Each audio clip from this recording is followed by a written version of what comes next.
dadka muslimiinta waxyaabo xaq isugu leeyihiin waxa kamid ah maadaama ay bulsho walaala in markay bukaan ay isa soo booqdaan oo qofkii bukaanka ahaa la soo booqdaa macna weyn bay sameynaysaa xigmadaha ku jira waxa kamid ah qofkani maalmaha uu baahan yahay cid soo booqata meel buu ku qoranaya maskaxdiisa meel buu ugu qoranaya mar hadduu ka warhayo markaad xidhnayd mar hadduu ka warhayo markaad xanuunsanaysay mar hadduu ka warhayo markii cadow ku helay mar hadduu ka warhayo markaad aroosanaysay في الأفراح وفي الأحزان بالله وقت وقف فرح سني هاي وقت ومرجي سني هاي أما ودبي هاي بين للقى يفصله وأنت واحد شيء يساقف كان إنه كور هاي هبل مال هبلايو يما إلاوين الكيدات كل إلاوين أو يمين سلام كنا وحدونا يا برشة سكر ركبان وأنفر على هاينو في القنين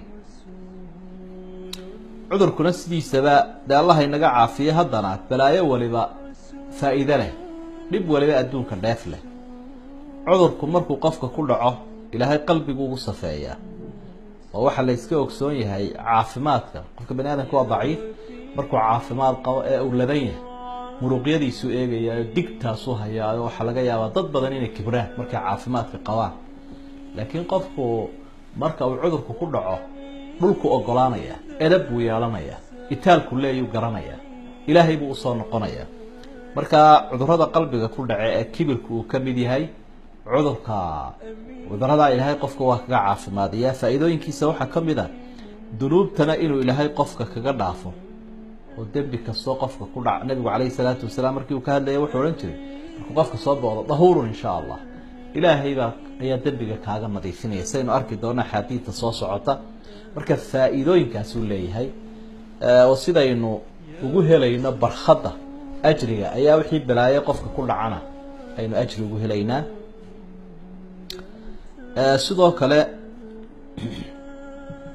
ciyaadadu ama qofka buko la soo booqdaa fadli bay leedahay fadli iyo ajri ilaahay uu noo qoray ayay leedahay fadligaas waxa kamid ah fadli weyn qofku inta uu la fadhiyo qofka bukaanka ah ama ehelkiisa ha ahaado ama ummadda islaamka ee kala mid ku doonaya ha ahaadee la yazaalu fi ljuluusi fi maciyati illah ilaahay uu la fadhiyaa iyagoo arrin cajiiba marka waxa lagu yiri markaad bukaanka la fadhido ilaahay baad la fadhidaa xadiis alquds ayaa nabigu ilaahay uu ka warinaya caalamka aakhira waxa ka dhacayana uu inoo soo gudbinaya markuu qofku aakhira tago ilaahay adoonkii uu la hadlaya wuxuu leeyahay hebelow waan gaajooday waxba imaadsi waan haraaday waxba imaadsi waan bukooday oo imaad soo booqanin adoonkii uu yaabaya wuxuu leeyahay ilaahay anta rabbul caalamiin ilaahay cid walba adiga iska leh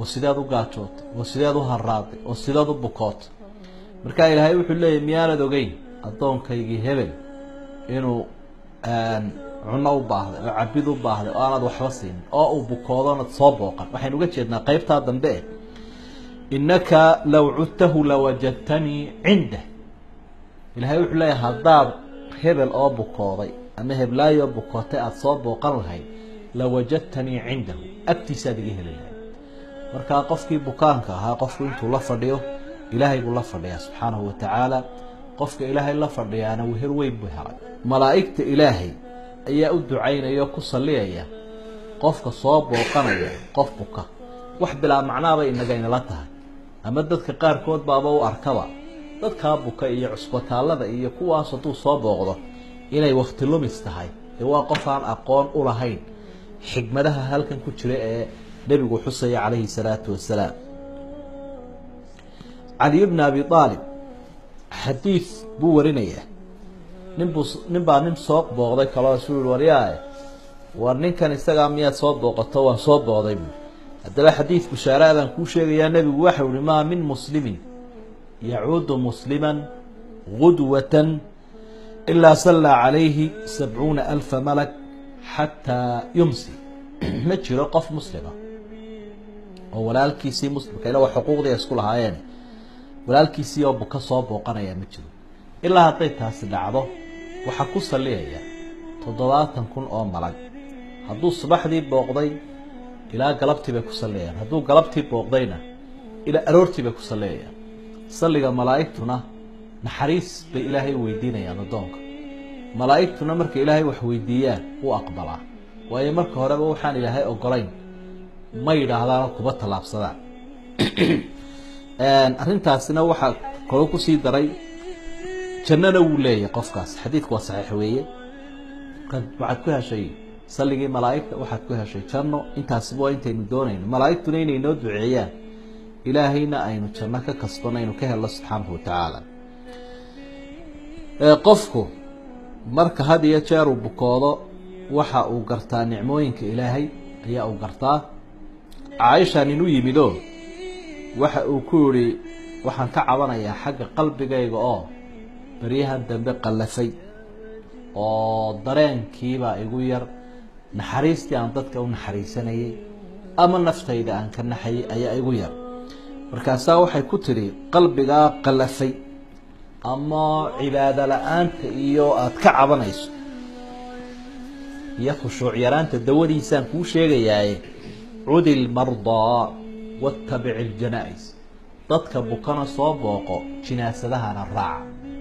waxyaabaha lagu daweeye weeyaan mashaakilka daakhiliga ah ama qofka isgaran waaya ee qodbobka iyo qallafka uu ku dhaco iyo naxariis darradu. waxaa haddaba ay leedahay qofka marka lasoo booqanayo waxay leedahay aadaab. aadaabtuna wax walba waa muhiimo. aadaabtu way qurxisaa camalka. marka aadaabtiisa lala yimaado qurux iyo qiimo iyo tayuu yeeshaa. aadaabtaas waxaa ka mida qofka in la waraysto xaalkiisa. hebelow iska waran, sideebaa tahay, xanuunkii caynkaad ka tahay, maanta xaalkaagu waa sidee. sidaasuu nebigu ahaa. sacd bnu mucaad asxaabigii la odhanayay ee dhaawac ahaa, subaxdiiyo galabtiiba uu soo maraya uu booqanayay. qofka waa in loo duceeyaa.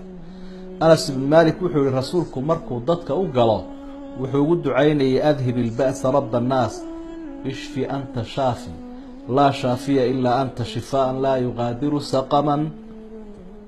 ducadaa qiimaha badan ayuu ugu ducaynayaa ee uu leeyahy ilaahay ow cudurkan ka kaxee, ilaahay ow caafimaadi. cidda wax caafimaadisaa waa adiga oo keliya. ilaahay ow caafimaad si aan cudur lahayn. waa xikmadii nabiga calayhi salaatu wasalaam. waxa uu qofka xusuusin jiray oo aadaabta waxaa ka mid ah tadkiiruhu biajri sabr. hadduu qofkani sabro ajriguu leeyahay in loo sheego, oo markaa wuxuu heli karayaa xoogaa difaacahi iyo dareen wanaagsan buu heli karayaa. rasuulku waxa uhi maa yusiibu lmuslima min nasabin walaa wasabin walaa hamin walaa xasn walaa aadan walaa gam ilaa kafara allahu khataayaah. xadiidkii saxiixaynka ku jiray. qofka wax kastoo ku dhaca, xataa shawkata yushaakuha buu leey, qodax muddayna ha ahaato, isagoo yaro warwarayna ha ahaatee, ilaahay dembiguu kaga dhaafaa. aadaabta waxaa ka mid a inaan booqashada lagu dheerayninoo dee waa bukaane wuu daanayaa, wakti uu nasta la siiyo. aadaabta waxaa ka mid a an yufsax lahu fi lamal, inaan cimriga lagu soo gaabininoo aanad odhanin kan kaba kici maysi, sibaad u il daran tahayoo wallaahi iska dardaaran waad dhimanaysa. ilaahay baa yaqaano goortuu dhimanaya, inaad ka horreyn ilaahay baa garan doone. waxa aad u dheeraysaa bal u yar nafisi cimriga oo insha allahu khayr bay noqon, waad fiicnaan doonta, waad bogsanaysaa, waad ladaanaysa. nebigu wuxuu yihi idaa dakhaltum cala almardaa fanafisuu lahu ljal. bal cimriga u yaro dheereeyo ha ku soo kedin.